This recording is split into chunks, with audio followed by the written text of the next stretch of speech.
Madame, Monsieur, bonjour, bienvenue dans Chine-France, le journal, votre émission quotidienne d'information sur la Chine sur Mandarin TV. Tout de suite, les titres de ce journal.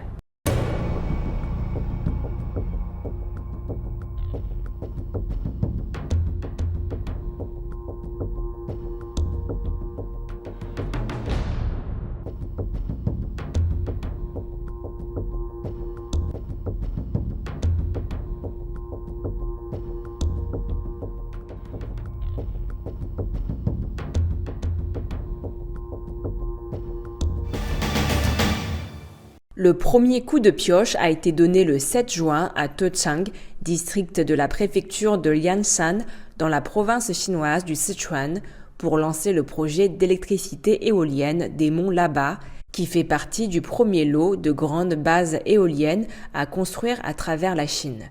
Il s'agit également du projet phare de la zone de démonstration de la complémentarité entre les ressources touristiques et les énergies vertes, propres et renouvelables du bassin du fleuve Yalong.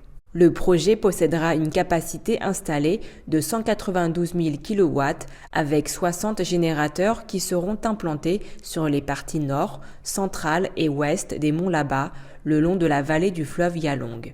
L'installation des générateurs commencera en octobre 2022 et ils devraient tous entrer en opération en septembre 2023 à l'issue d'un délai de construction de moins d'un an seulement.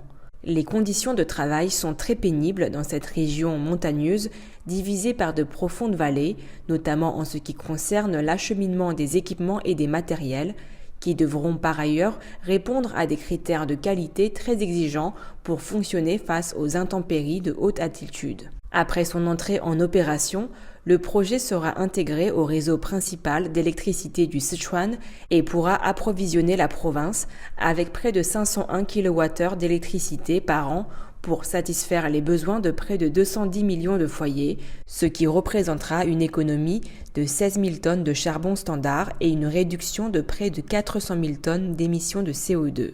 Quant à la zone de démonstration de la complémentarité entre les ressources touristiques et les énergies vertes, propres et renouvelables du bassin du fleuve Yalong, elle possédera au total une capacité de production annuelle de plus de 80 millions de kilowatts d'électricité à force éolienne, solaire et hydraulique et sera l'une des grandes bases de production d'énergie verte, propre et renouvelable du monde.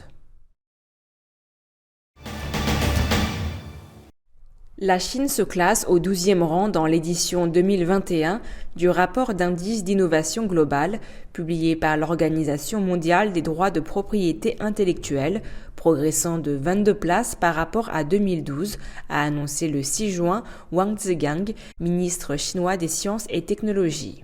Cette nouvelle marque l'entrée de la Chine dans le classement des pays les plus innovants du monde, a noté le ministre lors d'une conférence de presse, précisant que les investissements dans la recherche et le développement dans l'ensemble de la société sont passés de 1030 milliards de yuans, soit environ 154,8 milliards de dollars en 2012, à 2790 milliards de yuans en 2021. Les entreprises de haute technologie en Chine sont passées de 49 000 il y a plus de 10 ans à 330 000 en 2021, tandis que les investissements dans la recherche et le développement représentent 70% des investissements totaux des entreprises chinoises, a-t-il aussi noté.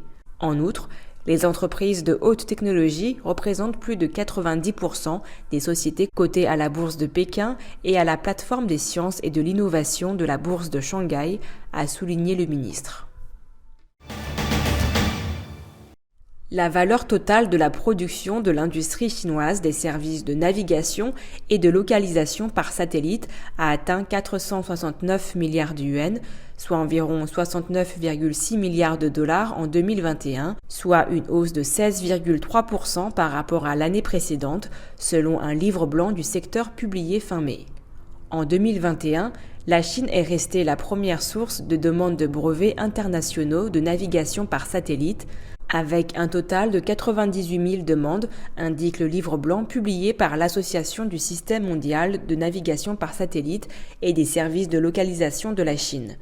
Les applications du système chinois de navigation par satellite, Beidou, ont été largement introduites dans les domaines commerciaux et dans la vie quotidienne, comme le rappelle Sun Zongliang, chef adjoint de l'association. Celui-ci a également ajouté que la consommation de masse était devenue l'un des principaux secteurs des applications Beidou. Enfin, il rappelle que c'est surtout le service de partage de vélos qui dope ce marché.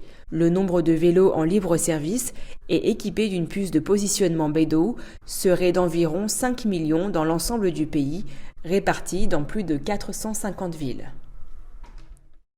C'est la fin de votre émission. Merci à tous de l'avoir regardée. N'oubliez pas de vous abonner à notre chaîne YouTube et d'activer la petite clochette de notification pour ne rien rater.